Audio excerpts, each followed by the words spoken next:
Hello everyone and welcome to my channel Doctor in White. So आज का ये video हमारे होने वाला है on the LMR series of anatomy. So इसमें हम 150 मोस्ट इंपॉर्टेंट पॉइंट्स डिस्कस करेंगे, उनका डायग्रामेटिक रिप्रेजेंटेशन देखेंगे और ये बहुत इंपॉर्टेंट होने वाला है एफएमजी, नीट पीजी, नेक्स्ट और आईएनआई सीटी के लिए। तो इस वीडियो को लास्ट तक देखें और ये वीडियो आपके लिए बहुत बेनिफिशियल होने वाली है। सो इसमें हम बहुत इंपॉर्टेंट पॉइंट्स डिस्कस करेंगे होल एनाटॉमी की in a single video. So here we begin. So point number 1, pointing index, benediction hand, ape thumb deformity is due to the involvement of median nerve. So this is the image showing the ape hand deformity. और ये किस वजह से होती है? median nerve के involvement की वजह से. Second, carpal tunnel syndrome is due to the compression of median nerve. जो carpal tunnel syndrome है वो median nerve की compression की वजह से होता है. So you can see in the image this is the carpal tunnel syndrome. Third, wrist drop is due to the involvement of radial nerve. जो wrist drop होता है वो radial nerve के involvement से होता है. As you can see in the image, this is the wrist drop. Point number 4, Saturday night palsy and crutch palsy are due to the compression of radial nerve. So this is the image of Saturday palsy deformity. Point number 5, cubital tunnel syndrome and Guyen's tunnel syndrome is due to the compression of ulnar nerve. So in 5 points में हमने देखा median nerves की deformity से क्या हो सकता है, pointing index, benediction hand and ape hand deformity, और कार्पल टनल सिंड्रोम, और रेडियल नर्व की वजह से हो सकता है wrist drop and Saturday night palsy और क्रच पैल्सी, और अल्नर नर्व के कंप्रेशन से होता है cubital tunnel syndrome. Point number 6, Frogman's book test, card paper test and Egwas test are used to check the integrity of ulnar nerve. So ulnar nerve को integrity कौन-कौन check कर सकता है? Frogman's book test, card paper test and Egwas test. So this is how a Frogman's science test is done. Point number 7, pen test is to check the integrity of the median nerve. So median nerve की कौन check करता है? Pen test. So this is how a pen test gets done. Point number 8, winging scapula is due to the injury of long thoracic nerve और nerves of the bell. So long thoracic nerve को क्या बोलते हैं? Nerve of the bell भी बोलते हैं. और ये किसके लिए responsible है? Winging of the scapula. So here you can see in the image. Point number 9, regimental bad sensory loss is due to the involvement of the axillary nerve. So regimental bad sensory loss किसकी वजह से होता है? Axillary nerve की वजह से. Point number 10, boxer's muscle is serratus anterior muscle. So serratus anterior muscle को ही हम लोग boxer's muscles कहते हैं, और ये क्वेश्चन प्रीवियस ईयरली बहुत बार पूछा हुआ है, so this is important. और serratus anterior muscle ये वाली मसल्स होती है जो कि हाईलाइट की हुई है. Point number 11, climber's muscle is latimus dorsi. So latimus dorsi को climbers muscle कहा जाता है. So, this is the climbers muscle or latimus dorsi. Point number 12, dropped shoulder is due to the paralysis of trapezius muscle. So this is a dropped shoulder image and this is due to the paralysis of trapezius muscle. Policeman tip deformity or waiter's tip or porter's tip is due to the Erb's paralysis, that is injury of the upper trunk of the brachial plexus. So जब भी कोई injury होगी अपर trunk of the brachial plexus में, उसके वजह से अर्ब्स paralysis होगा जो कि लीड करेगा पुलिसमैन टिप डिफॉर्मिटी और वेटर्स टिप डिफॉर्मिटी और porters tip. So this is a Erb's palsy. Point number 14, Klumpke's paralysis is due to the injury of lower trunk of the brachial plexus and present with the claw hand and Horner syndrome. So upper trunk की वजह से क्या होता है? Erb's paralysis होते हैं, पर lower trunk की वजह से होता है Klumpke paralysis. और इसके साथ क्या होता है? Claws hand होते हैं और Horner syndrome होते हैं. So as you can see in the image. Point 15, Lebrun's nerve is median nerve. So median nerve को हम और क्या बोल सकते हैं? Lebrun nerve भी बोलते हैं. Point number 16, musician nerve is ulnar nerve. Ulnar nerve को हम म्यूजिशियन नर्व बोलते हैं. और anterior interosseous nerve is a branch of median nerve. So जो एंटीरियर इंट्रोशियस नर्व है वो किसकी ब्रांच है? मीडियन नर्व की ब्रांच है. Whereas posterior interosseous nerve is a branch of radial nerve. Point 19, ulnar nerve passes behind the medial epicondyle. जो ulnar nerve है वो किसके पीछे से होकर जाती है? मीडियल एपिकॉन्डाइल के पीछे से. Point 20, root value of ulnar nerve is C7, C8 and T1. जो ulnar nerve की रूट की वैल्यूज होती है, मतलब कौन से ब्रांच से आगे, तो वो C7, C8 और T1 से आती है. This you have to remember as this is very very important. Next, adductor pollicis is supplied by ulnar nerve. जो एडक्टर पॉलिस मसल है हमारी बॉडी में वो अल्नर नर्व के थ्रू सप्लाई होती है. Subscapular artery is a branch of third part of axillary artery. So scapular artery वो किसकी ब्रांच है? Third part of axillary artery की. Supination and pronation occurs at radio ulnar joint. So this is a radio ulnar joint और यहाँ पे supination भी होता है और प्रोनेशन भी होता है. This you have to keep in mind. Bigelow ligament और iliofemoral ligament is the strongest ligament of our body. So हमारी बॉडी का सबसे स्ट्रॉन्गेस्ट लिगामेंट कौन सा है? Iliofemoral ligament. As you can see in the image, this is the ligament between the ilio and femoral bone, and this is also known as Bigelow ligament. Point 25. Content of femoral canal is lymph node of Rosenmuller or Cloquet's of lymph node. Point 26. Tibial or medial collateral ligament is a degenerated tendons of adductor magnus. So tibial और जो medial collateral ligament है वो किससे originated है? adductor magnus से. 27. Fibular or lateral collateral ligament is degenerated tendon of peroneus longus. तो adductor magnus की क्या क्या है? tibial और medial collateral.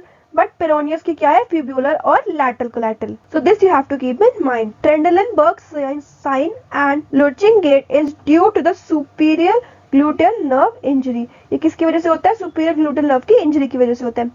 Tarsal tunnel syndrome. So this is tarsal tunnel syndrome. It is due to the compression of the tibial nerve. ये tibial nerve की compression की वजह से tarsal tunnel syndrome होता है. Foot drop is due to the involvement of common peroneal nerve. So this is a normal footstep, whereas this is a peroneal nerve deformity. Foot drop. Point 31. Skin of first web space on dorsum of the foot is supplied by deep peroneal nerve. जो web space है dorsum foot का of the skin वो किससे supply होती है? Deep peroneal nerves के थ्रू. So inversion and eversion movement is at subtalar joint. So this is subtalar joint. और यहाँ पे क्या क्या हो सकती है? इन्वर्जन भी होती है और इवर्जन भी होती है. So you can see in the image this is inversion and this is eversion. So inversion is by tibialis anterior and posterior. So inversion किसकी वजह से होती है? टिबियालिस एंटीरियर और पोस्टीरियर की वजह से. Whereas eversion is by peroneus longus and brevis. Point 35. Unlocking of knee joint is by popliteus muscle. Point 36. Locking of knee joint is by quadriceps muscles. So, locking of knee किसकी वजह से होता है? quadriceps muscle की वजह से. Anterior-posterior stability of knee joint is maintained by cruciate ligament both anterior and posterior. जो हमारी नी जॉइंट की एंटीरो पोस्टीरियर स्टेबिलिटी होती है वो सिर्फ एक लिगामेंट मेंटेन करता है, that is cruciate ligament both anterior and posterior. Pes anserinus और guy ropes include sartorius, gracilis and semitendinosus. 39. Soleus is the peripheral heart of the body. So this is the soleus muscle और इसको हमारी body का peripheral heart भी बोला जाता है. Point 40. Femoral artery begins at the mid-inguinal point, that is midway between the ASIS and pubic symphysis. Point 41. Gluteus medius and minimus are supplied by superior gluteal nerve. So this is superior medius and minimus. These are supplied by superior gluteal nerve. Root value of sciatic nerve is L4, L5, S1, S2 and S3. So you have to keep in mind sciatic nerve की root values. So root value of pudendal nerve is S2, S3 and S4. So first costosternal joint is a primary cartilaginous joint. जो हमारी body का first costosternal joint है वो क्या है? Primary cartilaginous joint है. Bronchopulmonary segment that are 10 in right lung and 10 in left lung and pulmonary vein is intersegmental. So bronchopulmonary segment जो 10 हमारी राइट साइड में है और 10 लेफ्ट साइड में है और pulmonary vein they all are intersegmented. Point 46. For pleural tap needle is inserted along the upper border of the rib. So this is a case of pleural tap और इस case में needle insert होती है हमारी upper border of the ribs में. 47. Structures passing through aortic opening of diaphragm are aorta, thoracic duct and azygous vein. So हमारे diaphragm में जो aortic opening है उससे क्या क्या पास हो सकता है? aorta, thoracic duct and azygous vein. 48. Coronary sinus is located at the posterior part of atrioventricular groove or coronary sulcus. So this is a coronary sinus और ये posteriorly on the atrioventricular groove और coronary sulcus पे present होता है. 49. Anterior cardiac vein drains directly into the right atrium. So जो anterior cardiac vein होती है वो directly right atrium में जाके drain करती है.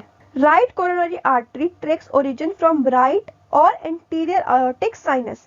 तो जो right coronary artery है वो origin कहाँ से लेती है? right या फिर anterior aortic sinus से. Point number 51. Anterior interventricular artery और left anterior descending artery it's a branch of left coronary artery. So left coronary artery की कौन कौन सी ब्रांच है? एंटीरियर इंटरवेंट्रिकुलर आर्टरी और left anterior descending artery. Next, posterior interventricular artery is a branch of right coronary artery. जो anterior interventricular artery वो left coronary की branch है और पोस्टीरियर इंटरवर्टिकुलर आर्टरी वो राइट कोरोनरी की ब्रांच है। Next, cardiac dominance is according to the origin of posterior interverticular artery. So posterior interverticular artery का ही origin cardiac dominance है। Next, boundaries of triangle of Koch are tendons of Tourado above, base of septal leaflet of tricuspid valve below, orifice of coronary sinus that is anterior और base. So Koch triangle की क्या क्या boundaries है? above में क्या है? Tourado है, base of septal leaflets of tricuspid valve नीचे है, ऑरिफिस ऑफ कोरोनरी साइनस कहाँ है? बेस और एंटीरियर में। Next, fossa ovalis, crista terminalis and torus aorticus are found in right atria. Next, papillary muscles और chordae tendineae are found in right and left ventricle. So papillary muscles और chordae tendineae कहाँ मिलते हैं? Right और left ventricles में। Next, structure which arches over the helium of right lung is azygous vein. जो right lung के helium पे azygous बनाता है वो क्या होता है? azygous vein. And structure which arches over the helium of left lung is arch of aorta. So जो arch right lung पे बनाती है वो azygous vein होती है, पर जो arch left lung के helium पे बनाती है वो arch of aorta होती है। Poupart's ligament is inguinal ligament. So Poupart's ligament कौन सी ligament होती है? Inguinal ligament. 60. Watershed area that is Griffith's point is at the splenic flexure between superior mesenteric artery and inferior mesenteric artery. So जो Griffith point होता है वो superior mesenteric artery और inferior mesenteric artery के बीच में होता है in the splenic flexure और उसको हम watershed area भी बोलते हैं। Point 61. Watershed area that is Sudduck's point is at rectosigmoid junction. जो एक और watershed area होता है जो Sudduck's point पे होता है that is at rectosigmoid junction between the inferior mesenteric artery और internal iliac artery. Now, valve of Kurking's and plica circulars are found in small intestine, mainly in jejunum. Next point, dermatome of umbilicus is T10. So dermatome of umbilicus कहाँ पे होता है? T10 पे होता है। Nerve of cremasteric reflex is genitofemoral nerve. Next, superficial inguinal ring is a deficiency in the external oblique aponeurosis. जो superficial inguinal ring होती है वो form होती है due to the deficiency in the external oblique aponeurosis. Point number 66. Deep inguinal ring is a deficiency in transversalis fascia. जो deep inguinal ring की deficiency है वो किस वजह से होती है? Due to deficiency in transversalis fascia. Left gastric artery is the direct branch of coeliac trunk. जो लेफ्ट गैस्ट्रिक आर्टरी होती है वो सीलियक ट्रंक की डायरेक्ट ब्रांच होती है। Superior pancreaticoduodenal artery is a branch of gastroduodenal artery. जो superior pancreaticoduodenal artery है वो डायरेक्ट ब्रांच है किसकी? गैस्ट्रोड्यूडेनल आर्टरी की। Next, gonadal artery that is ovarian or testicular artery is a branch of abdominal artery. Gonadal artery कौन कौन सी होती है? फीमेल्स में ओवेरियन आर्टरी और मेंस में टेस्टिकुलर आर्टरी। ये ब्रांच किसकी होती है? एब्डोमिनल आर्टरी की। Point number 70. Left testicular vein and left suprarenal vein drains directly into the left renal when.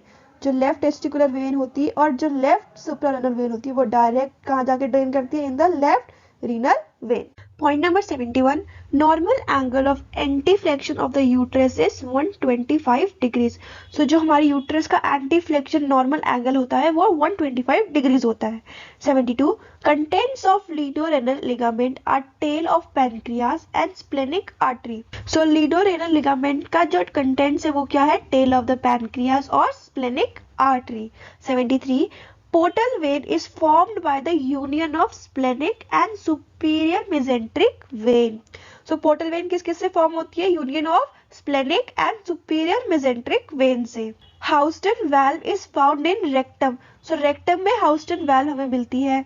Duct of Wirsung is main pancreatic duct. So main pancreatic duct को हम duct of Wirsung भी बोलते हैं। Brunner's gland is found in duodenum. So duodenum में क्या मिलता है? Brunner's gland मिलता है। रेक्टम में हमें हाउस्टन वाल्व मिलता है, डिओडेनम में हमें ब्रूनर्स ग्लैंड मिलता है। Peyer's patches is found in ileum. Ileum में क्या मिलते हैं? हमें पियर्स पैचेस मिलते हैं। Red pulp and white pulp and PALS are found in spleen. जो स्प्लीन में हमारे पास क्या क्या है? रेड पल्प, व्हाइट पल्प और pails.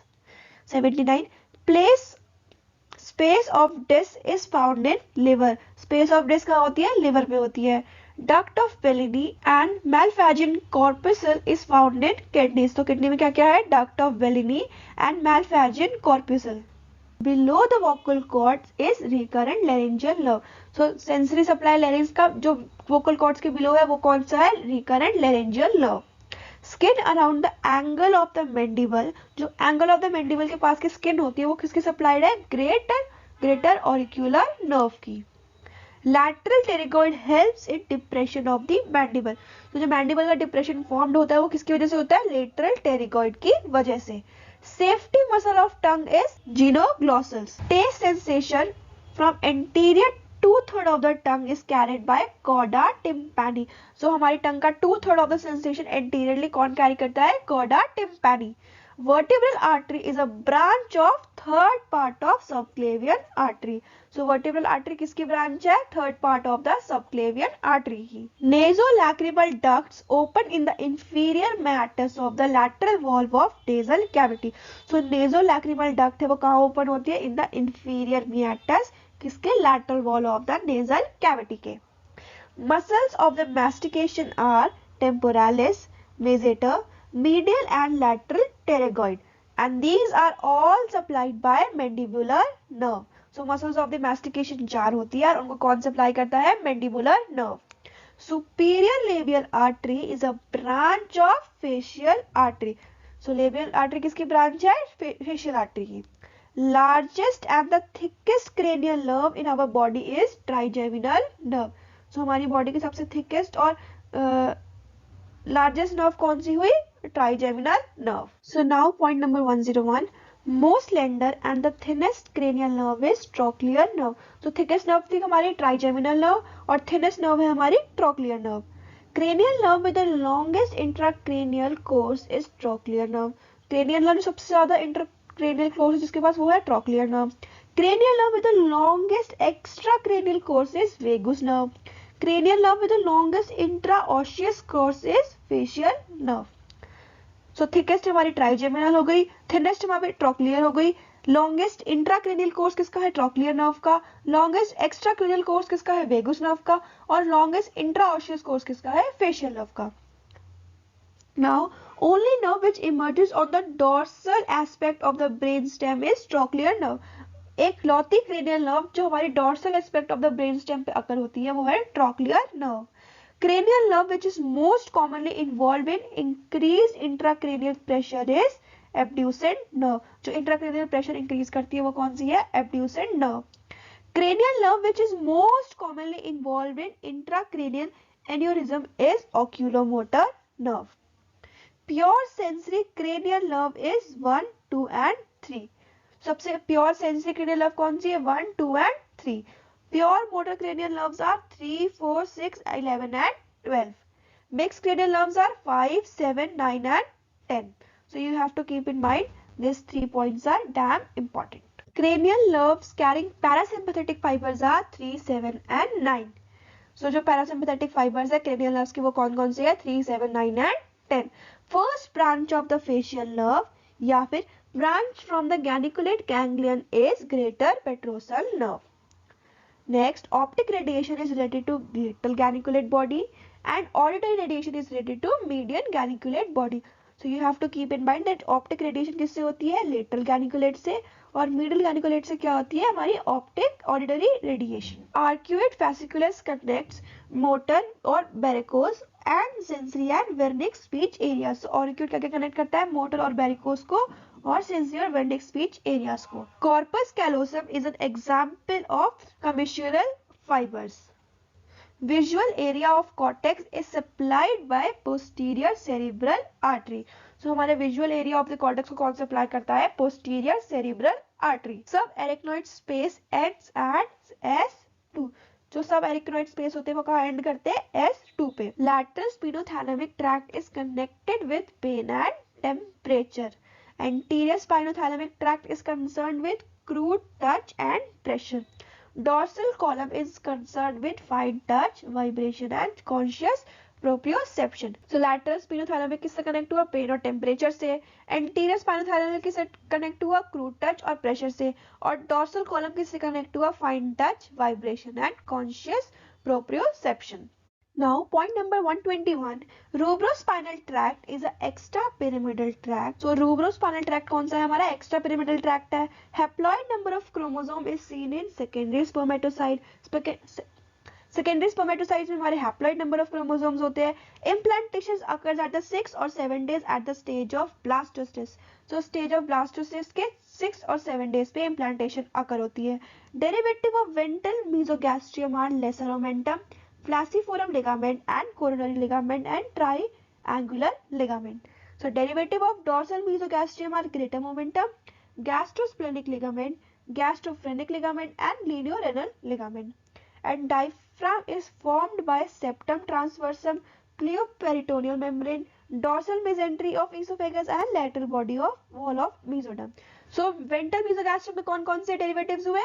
lesser omentum, flacciform ligament, coronary ligament and triangular ligament. पर dorsal mesogastrium में कौन कौन से derivative है? greater omentum, gastrosplenic ligament, gastrophrenic ligament and lineorenal ligament. Now diaphragm is formed by, so diaphragm किससे formed होता है? septum transversum से, pleoperitoneal membrane से, dorsal mesentery esophagus से and lateral wall of mesoderm से. So ये 3-4 points बहुत ज़्यादा important है. Next, median umbilical ligament that is urachus is a remnant of allantosis. Medial umbilical ligament is remnant of distal part of umbilical artery, that is the proximal part of umbilical artery persists as superior vesical artery. So medial umbilical ligament that is urachus is a remnant of allantosis and it is also a remnant of distal part of the umbilical artery, जो कि किसकी part है? Proximal part of the umbilical artery, that is superior vesical artery. Ligament hepatis teres is a remnant of umbilical vein. So ligamentum hepatis किसका remnant है? umbilical vein का. Remnant of notochord is a nucleus of pulposus of intervertebral disc. Now point number 131, remnant of mesophrenic or Wolffian ducts are Gardner's ducts, apophoron and perophoron.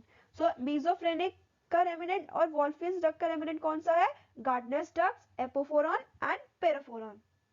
Now remnant of paramesonephric और Muller's duct are appendix of testis and prostatic utricles. Now arch of aorta develops from left fourth aortic arch. So arch of aorta हमारे fourth aortic arch से from the left side से origin होती है. Common carotid artery develops from the third aortic arch from the both sides. Stapedial and hyoid arteries develop from second aortic arch from the both sides. Maxillary artery develops from the first aortic arch from the both sides. And superior vena cava develops from right anterior cardinal vein and right common cardinal vein. Trigone of bladder is formed by the absorption of mesophrenic duct, that is mesodermal in nature. 139, cerebellum develops from rhomencephalon. तो cerebellum में वो कहाँ से develop होता है? rhomencephalon से. Closure of the cranial or anterior neuropore occurs at 25th day of the IUL, that is defect in its closure that leads to the anencephaly. Next, 141, closure of the caudal or posterior neuropore occurs at the 21 day of intrauterine life. और ये क्या है? It is a defect of closure that leads to spina bifida. Closure of the neural tube begins at the cervical region. Lower vagina develops from sinovaginal bulbs from the urogenital sinuses. Anal canal below the pectinate line is formed by protodermal and anal pit, that is ectodermal in nature. Epiblast forms a primitive streak. So epiblast क्या form करते हैं? हमारी primitive streaks, notochords and all the 3 germ layer. So epiblast क्या क्या form करते हैं? Primitive streak, नोटोकॉर्ड्स और हमारी 3 germ layer, endoderm, mesoderm and ectoderm. Vertebra and ribs develops from the paraaxial mesoderm. Gastrulation, that is the formation of the 3 germ layers, occurs at the 3 weeks of gestation. Gestation के 3 weeks के बाद occurs होती है formation of the 3 germ layers. Placenta develops from decidua bassalis and chorion frondosum. So placenta किसके से develop होती है? Decidua bassalis and chorion frondosum से. Parafollicular C cells of thyroid develops from the neural crest cells and ultimobranchial body and antibrobrachial body. Genital swelling is a male differentiate that into the scrotum, and in female it differentiates into the labia majora. So thank you everyone for watching this video.